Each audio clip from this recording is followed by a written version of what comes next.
this is my channel, New Zealand Stitch Bird.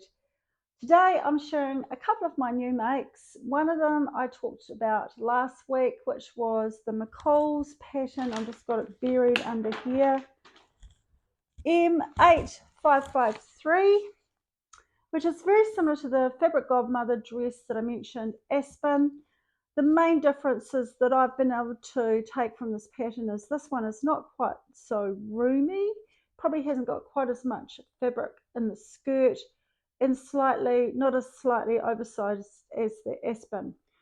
Anyway, I made this view here, the one with the little puff sleeves with the band. It does come in another view that has got the long sleeves, and I'll be putting a large picket pattern up there. Comes in a couple of different lengths. I basically did this length. I just wanted something a little bit longer, although it comes up a wee bit shorter on me. And I'm just got a pic of me wearing it there with my little ankle boots. So what it has side pockets, which I didn't do. I just didn't want to add the extra volume to my hip area, and it was quite a heavier weight fabric. It was like a cotton twill, heavier weight one. And I chose not to do the pockets because you'll see in the pic it's quite a bold print, even though it's in just two colours, just the cream and the rusty colour. It's actually faces, believe it or not, all over it.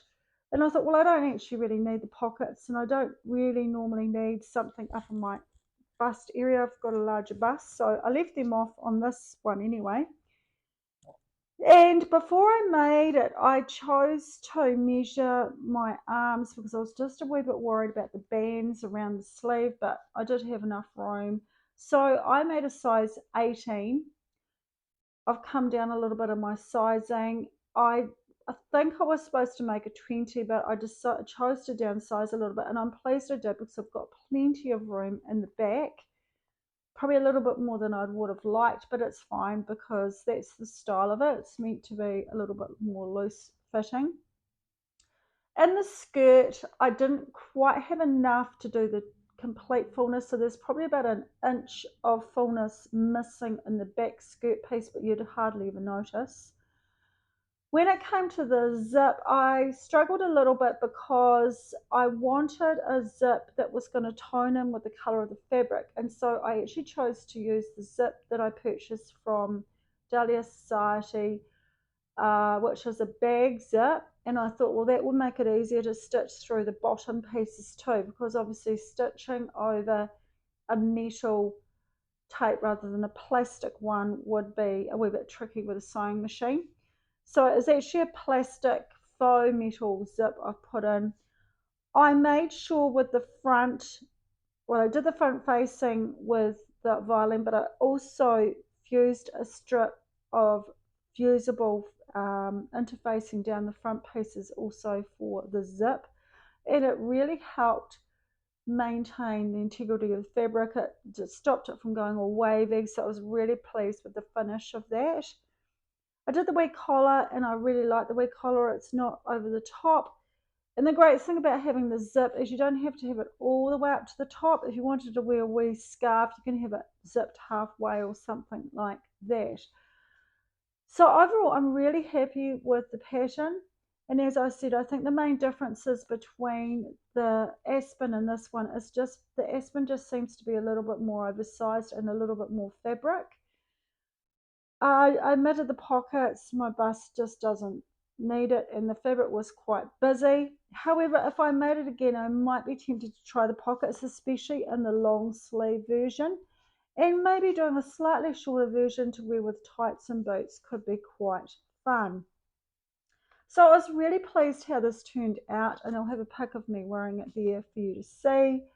And I think it's going to be a really great trend seasonal piece going from where we are now, the end of summer, autumn, and also at the other end when we're heading out of winter, heading into spring, being the fact that it's shorter sleeves, but I can layer it with a jacket if I want to.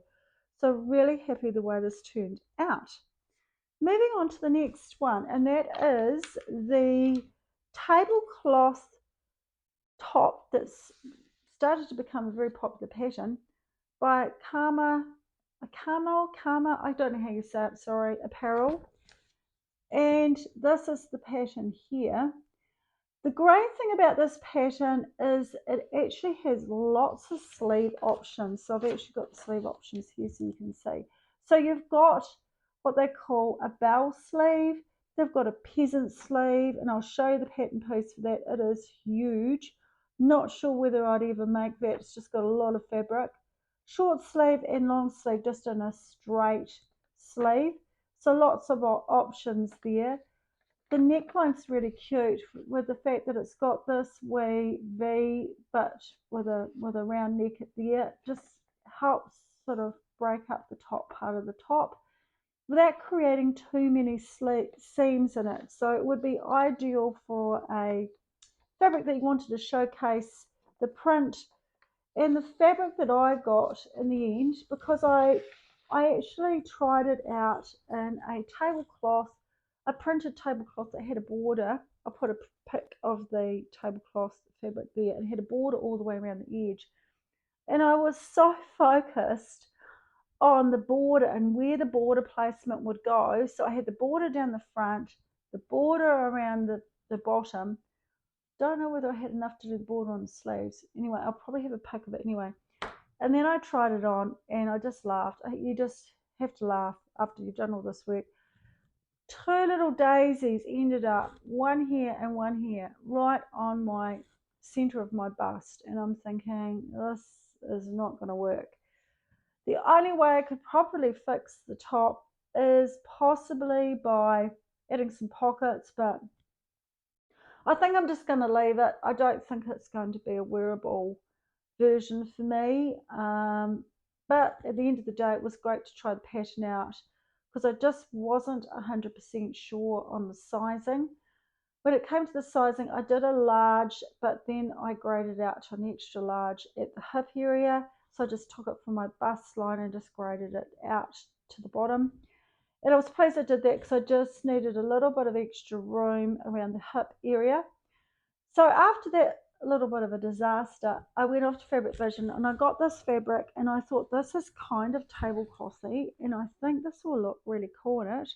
Plus it was viscose and I thought it's going to drape really nicely in the version that I chose to do, which was the bell sleeve version. So you'll see a pic of me wearing it there. So as I said, I graded it out and I've actually got the pattern pieces here to show you. I just got them all out of the packet and just spread them everywhere. Here we go. So this is the large graded out to the extra large. So I just added a piece and just graded it out. I had the pattern copied or printed, I should say, for me. Had a copy sent it and I did the extra large. So then I had to reprint it again because it was going to be too big. So I had to do it like that. But just to give you an idea of how big the sleeves are, the bell sleeve is quite big. And that's the version that I did. So it's quite wide. Not sure whether I would get it out. I do have another tablecloth and it's one of those damask type of tablecloths, very similar to what she's got pictured in here. And actually on her Instagram feed, she shows you how to piece together a tablecloth with the serviettes to try and get enough fabric to get it out. But to be fair, I can't remember whether she did the bell sleeve or the straight sleeve, but I think I would struggle to get that bell sleeve out, but I'll show you the peasant sleeve. It's absolutely massive. That's how big it is. So I don't feel like you'd get that out of a tablecloth unless you had more than one. So I am planning in the future, when I get round to it, to actually trialing the tablecloth and piece it together and give that a go. Maybe that will be a good wintertime project, but I'm just really pleased I've actually got the top made up in a version that I can wear, and I've actually already wore it with a denim skirt on the weekend. Really easy top to wear. There is only one thing that I would say is the facings are quite large and the facing at the back lifted up every now and then, which really annoys me. Even though I stitched in the ditch across the shoulders, I think with the back facing I'm going to stitch it from the back of the shoulder and go all the way round just to fasten at the back. I don't really want to see the stitching line at the front, so they're quite big facing pieces. But you could, if you wanted to, you could stitch it down just to hold it in place. So that's what I need to do just to finish that off to make it a bit easier to wear, because it was a wee bit annoying. And I think potentially part of it is the interfacing I used might have been slightly a wee bit too heavier for the fabric. It was a woven interfacing, which are the ones that I prefer now. They just tend to fuse a lot better. So yeah, so I need to do that just to sort it out. But I think this pattern is actually worth having in your pattern library, purely because of all the different sleeves that you get. So there's lots of options.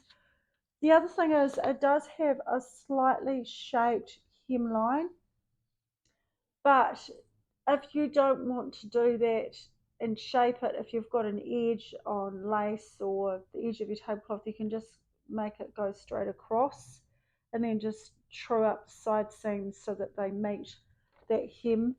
So there are options to do that so that you're not having to do that curved hem. So yeah, I would recommend the pattern, but just check the fit and the size. She does give you sizes and also the top sizes as well, which is really handy. So it gives you nice. So as I said, I was a size large, grading out to an extra large for the hips, and pretty much my measurements kind of fitted with that. That's what I needed to do. The sleeves seem to be plenty big enough. And yeah, that's about all I can say about that. I'm really happy with it. Moving on till next week, I unfortunately haven't got my jeans, cowpat jeans that I converted to a skirt. I haven't had a chance to take photos, so you'll see that next time. Also, I've had a couple of little mini shipments come in from Dahlia Society that I'm really excited to share with you, so I'm going to do that next week, and some potential sewing plans coming up. Hopefully heading into more autumn pieces that I want to get onto, since the weather is cooling off a little bit. We've had some lovely days, but it is cooling off a little bit, so it's time to think about some of those layering pieces, slightly more season appropriate pieces. So I'm hoping you're enjoying moving into the next season and coming up with some really exciting makes. Until next time, enjoy your sewing week. We'll catch you later. Bye now.